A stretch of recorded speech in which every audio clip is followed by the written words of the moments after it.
పనికొస్తాయి. ఇప్పుడు కశ్మీర్‌లో ఇట్లాంటివి అయితున్నాయి గదా! దానికి కూడా సొల్యూషను ఆ కొడుకులకి ప్రాపర్‌గా ఎడ్యుకేషన్ ఇప్పించి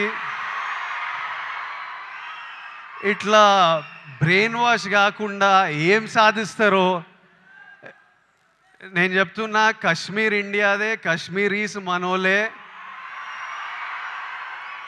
నేను 2 ఇయర్స్ బ్యాక్ 'ఖుషి' అప్పుడు కశ్మీర్‌లో షూట్ చేసిన. నాకు ఎంత మంచి మెమరీస్ ఉన్నాయో వాళ్ళతోని.